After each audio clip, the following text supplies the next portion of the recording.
लेकिन सरकार कल देर रात से ही सबके घरों पर, जितने भी 16 सदस्यीय जो हमारे साथी थे, उनके घरों पर उनको जाकर हाउस अरेस्ट करने का प्रयास किया, हाउस अरेस्ट करके रखा।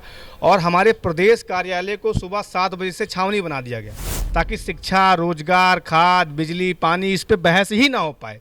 लेकिन आम आदमी पार्टी चूँकि आंदोलन से निकली हुई है और हम लोग सरकार के हलक में हाथ डालकर सवाल का जवाब लेकर रहेंगे। मणिपुर जैसे हालात उत्तर प्रदेश के अंदर आम आदमी पार्टी नहीं बनने देगी। सवाल का जवाब देना होगा। सवाल होगा बेरोजगारी का, सवाल होगा जो एक तरीके से अन्याय हो रहा है, यहाँ जातिगत भेदभाव हो रहा है, उस पर सवाल होगा और जवाब सरकार को देना होगा। तो प्रदेश के अंदर थानों के अंदर कस्टोडियल डेथ का जब आंकड़ा निकालिए तो सबसे ज़्यादा SC, ST, OBC समाज के लोग हैं। आम आदमी पार्टी के नेता आज बरेली जा रहे थे, उनको रोका गया। इस मुद्दे पे बातचीत करने के लिए हमारे साथ आम आदमी पार्टी के प्रवक्ता वंशराज दुबे जी हैं। आप लोगों के जो प्रतिनिधि मंडल है, 16 सदस्यीय प्रतिनिधि मंडल आज बरेली जा रहा था, रोक दिया गया, क्या कहेंगे? देखिए, बरेली के अंदर जो कुछ भी हुआ है वो योगी सरकार द्वारा कराया गया हिंसा, एक तरीके से दंगा। उसको इसलिए हम लोग कह रहे हैं कि आप शुरू से देखिए कि उत्तर प्रदेश की वो तमाम मुद्दे जिस पे प्रदेश की जनता सरकार से सवाल करने का प्रयास कर रही थी, इसी बीच सरकार ने एक साजिश के तहत ये पूरा बरेली के अंदर कांड को अंजाम किया है। माहौल ख़राब करने का प्रयास किया गया। आम आदमी पार्टी के राज्यसभा के सांसद श्री संजय सिंह जी के आह्वान पर एक 16 सदस्यीय हमारा प्रतिनिधि मंडल आज बरेली पहुंचना था और उस प्रतिनिधि मंडल में कोई दिल्ली से आ रहा था, हमारे दिल्ली के पूर्व विधायक दिलीप पांडे जी थे, कोई गाजियाबाद से था, कोई बागपत से था, कोई रामपुर से था, लखनऊ से लोगों को जाना था।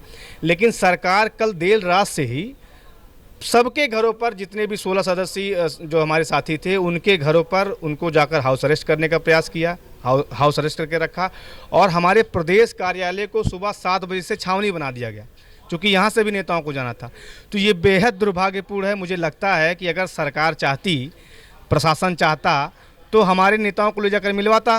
तो जो सच्चाई है बरेली की जनता की, जो पीड़ित हैं वहाँ के लोग, 3000 लोगों के ऊपर मुकदमा दर्ज कर दिया आपने, अज्ञात में मुकदमा दर्ज कर दिया। और अब आप किसी को भी उठा ले रहे हो, वीडियो बनाते हुए उसको मारते हुए लेकर जा रहे हो, किसी के भी घर के सामने आप बुलडोजर खड़ा कर दे रहे हो। तो ये जो कुछ भी एक पक्षी कार्रवाई हो रही है उत्तर प्रदेश के अंदर पुलिस प्रशासन द्वारा योगी आदित्यनाथ की सरकार के दम पर, उसको जगजाहिर करने के लिए, उजागर करने के लिए, उस पर जाँच करने के लिए तो हम लोग जा रहे थे। लेकिन दुर्भाग्य यह है कि उत्तर प्रदेश के अंदर अघोषित आपातकाल लगा दिया गया है और सरकार बिल्कुल ये चाहती है कि दंगे पे राजनीति हो, बवाल पे हो, विषय यही रहे उत्तर प्रदेश का, ताकि शिक्षा, रोजगार, खाद, बिजली, पानी, इस पे बहस ही ना हो पाए। लेकिन आम आदमी पार्टी चूँकि आंदोलन से निकली हुई है और हम लोग सरकार के हलक में हाथ डालकर सवाल का जवाब लेकर रहेंगे। लोहिया जी को मानने वाले लोग हैं, तो लोहिया जी ने कहा था कि अगर सड़कें आवारा हो जाए, सड़कें सूनी हो जाएंगी तो संसद आवारा हो जाएगी। तो ये हमारा आंदोलन रुकेगा नहीं। बरेली की जो पीड़ा है वो प्रदेश के सामने आएगी। आप कह रहे हैं कि सरकार के द्वारा प्रायोजित करवाया गया, योगी आदित्यनाथ मुख्यमंत्री हैं, उन्होंने एक बयान दिया था कि जो भी प्रदेश में दंगा करेगा, चाहे बरेली का माहौल रहा हो, भीड़ निकलती है, एक मौलाना के ऊपर केस दर्ज हुआ जाता, उनको वहाँ पे मस्जिदें तोड़ी जाती, तो मुख्यमंत्री जी तो खुद ही चाह रहे हैं कि देखिए, मुख्यमंत्री जी के ही सरकार द्वारा बनाया गया ये साजिश है। जिस मौलाना का आप नाम ले रहे हैं, जिनकी भी बात कर लीजिए, मुख्यमंत्री जी बिल्कुल ये चाहते हैं कि एक तरफ से उधर से सवाल करवाओ और उधर से जवाब दो। वो कुछ और कहेगा और ये कुछ और कहेंगे, डेंटिंग पेंटिंग की बात करेंगे। तो जिनकी भी आप बात कर रहे हैं, जिन्होंने बरेली के अंदर बयानबाजियाँ की, वो इस समाज को क्यों नहीं लीड किए सड़क पर उतर के? आप एक कमरे के अंदर बैठ के ऐसे बयान दोगे, क्योंकि सारी स्क्रिप्ट लिख के मुख्यमंत्री जी लखनऊ से भेज रहे थे। और बिल्कुल भारतीय जनता पार्टी ये चाहती है कि लद्दाख पे चर्चा ना हो। मणिपुर जैसे हालात उत्तर प्रदेश के अंदर आम आदमी पार्टी नहीं बनने देगी। सवाल का जवाब देना होगा। सवाल होगा बेरोजगारी का, सवाल होगा जो एक तरीके से अन्याय हो रहा है, यहाँ जातिगत भेदभाव हो रहा है, उस पर सवाल होगा और जवाब सरकार को देना होगा।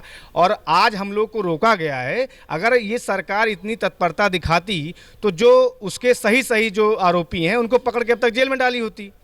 आप 3-3 हज़ार लोगों के ऊपर मुकदमा दर्ज कर रहे हो और अज्ञात में, और किसी को भी उठा ले रहे हो आप। उसमें बहुत सारे सीधे साधे लोग हैं जिनका कोई लेना देना नहीं है। तो अगर इस तरीके की कार्रवाई आप करोगे, और उसमें विपक्ष का क्या काम होता है? विपक्ष का काम यही है, एक जिम्मेदार विपक्ष का, कि वो जनता के बीच में पहुंचे और जो सच्चाई है उसको देश और प्रदेश के सामने लाए आप लोग के माध्यम से। वो तो कह रहे हैं कि जो है आप लोग जाएंगे तो माहौल खराब हो जाएगा। यही मैं कह रहा हूं, अगर माहौल खराब करेंगे। सरकार को इतना डर था, योगी सरकार को, हमारे जाने से माहौल खराब हो सकता है, सरकार ने तो पहले खुद ही प्रायोजित किया इसको। दूसरा, आप हमारे साथ एलआईयू भेज देते, पत्रकारों को भेज देते। भाई प्रतिनिधिमंडल में 16 लोग थे, आप कहते भाई 5 लोग जाइए, मिल के आइए, क्या दिक्कत हो जाती। कल आपने समाजवादी पार्टी के नेताओं को रोक लिया, आज आपने आम आदमी पार्टी के नेताओं को रोक लिया। विपक्ष की क्या जिम्मेदारी होती है? जहां सत्ता पक्ष की जिम्मेदारी है कि प्रदेश के अंदर कानून व्यवस्था बना के रखे, शांति व्यवस्था बना के रखे, उसमें सहयोग विपक्ष का भी होता है। अगर आपको ये लगता है कि राजनीतिक दलों के जाने से, आम आदमी पार्टी के नेताओं के जाने से माहौल ख़राब हो सकता था, तो आप डीएम को भेज देते, कप्तान को भेज देते, कलेक्टर को भेज देते साथ में। तो ये सिर्फ मैं वही कह रहा हूँ ना कि आज सुबह से चर्चा हो रही, कल से बरेली के मुद्दे पे, क्योंकि अब न बिजली पे चर्चा होगी, न रोजगार पे चर्चा होगी, और सरकार ये चाहती है।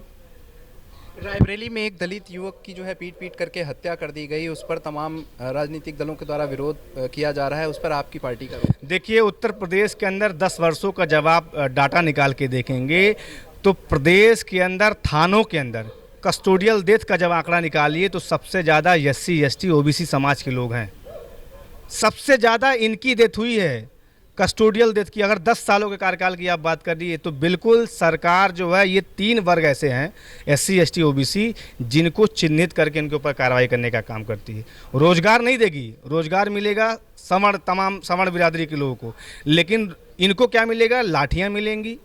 5 किलो राशन में इनको सरकार खुश करना चाहती है, इनको शिक्षा नहीं देना चाहती है, और ये सरकार की बहुत सोची समझी साजिश है उत्तर प्रदेश के अंदर। तो ये थे हमारे साथ आम आदमी पार्टी के प्रवक्ता बंसराज दुबे जी, जिनका कहना है कि सरकार के द्वारा ही बरेली की हिंसा करवाई गई है, क्योंकि सरकार नहीं चाहती है कि चाहे वो बेरोजगारी का मुद्दा हो, इसके अलावा शिक्षा का मुद्दा हो, स्वास्थ्य का मुद्दा हो, बिजली की कटौती हो रही है, इन मुद्दों पर चर्चा हो सके, और इन चर्चाओं से बचने के लिए ही सरकार ऐसी घटनाओं को अंजाम दे रही है। वीडियो जर्नलिस्ट हरीश के साथ मैं आलोक दीक्षित, #भारत न्यूज़, लखनऊ।